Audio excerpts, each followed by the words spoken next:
Okay. So yeah, I mean, like I was saying, a lot of girls, I understand you guys are having a tough time. For us, we wanted to see a guy be the first lady, and we're never going to get it. Yeah. You know? You think this is it? It's not fair to us. We want to have a guy first lady one of these days. It might be the last one. Yeah, no Guys, more elections. We don't have to think There's about no this stuff point in learning anymore. it. The boys are back in town. Mm-hmm. Congratulations, Nick. You've worked tirelessly for this. Mm-hmm. Congratulations to the free speech Austin comedy scene. They made this happen, and I blame them personally. You think Rogan's like, whoops? I don't think he cares. He's like, whoops. I think It's so funny to have a whole special where he's like, it's on you guys for listening to anything I said. And he's like, here's who you should vote for. Because, I mean, it's like in his mind, he was probably like, I'm going to vote for Donald Trump, right? And then now it's like, oh, maybe I made him win. You know what I mean? And regardless of that could be a good thing, but even having that kind of power, you're probably, because now it's like if Trump bombs Hawaii for some reason, he gets a bad Hawaiian pizza from Domino's, and he's like, we got to kill all of them. And like, if you're Joe Rogan, you got to be like, I did that, kind of. You know what I mean? Yeah.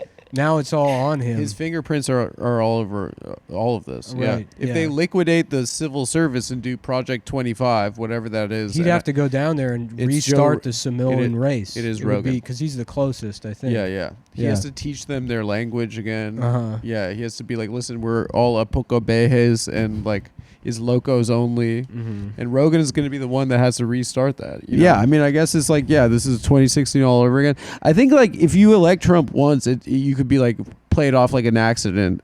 But this time it's like, it is on purpose. You know? That is the thing that's weird, that you're like, it felt like this weird kind of like fringe group was bubbling up and like took power. But then when you win the popular vote, you're like, this is kind of like just the country.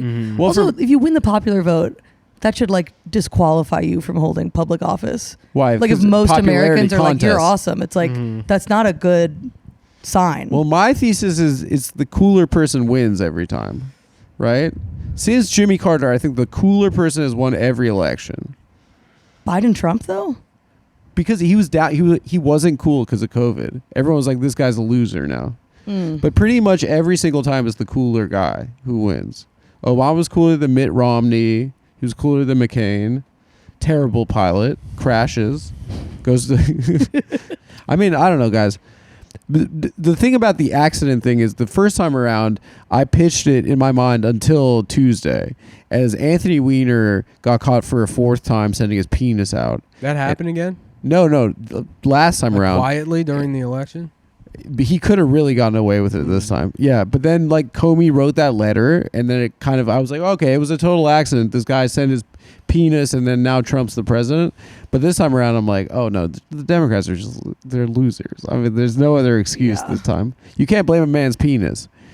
If it concluded with kill Tony, losing it for Trump, I think that narratively that would have felt like a full circle moment. It almost more so than not wanting Trump to be president. I wanted that to happen for. It's funny too, because the results came in and Trump's the winner, and then Tony was probably like, "Yeah, I did have a good set." He was like, I didn't bomb. I didn't fucking bomb.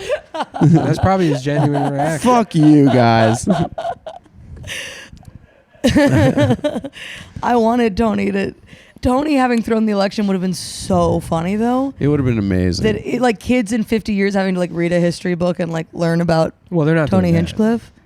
No, no way. I feel like people are going to remember Trump like people are like, no one's done this since Grover Cleveland, like 1, 2. And in 100 years, people are going to be like, who is Donald Trump again? Is that Garfield? Yeah. The cat? Is it Grover? Oh, he was that guy that he had two. Yeah, non-consecutives. I think I remember that. Yeah, before the big war. before this turned into Chinese Israel, and before it became Chinese Israel. Even Barack Obama will be remembered, first black president. People remember him like they remember Scott Joplin. You know what I mean? They're like, oh yeah, he did that piano song. Yeah, we'll have a president that's like a robot by then.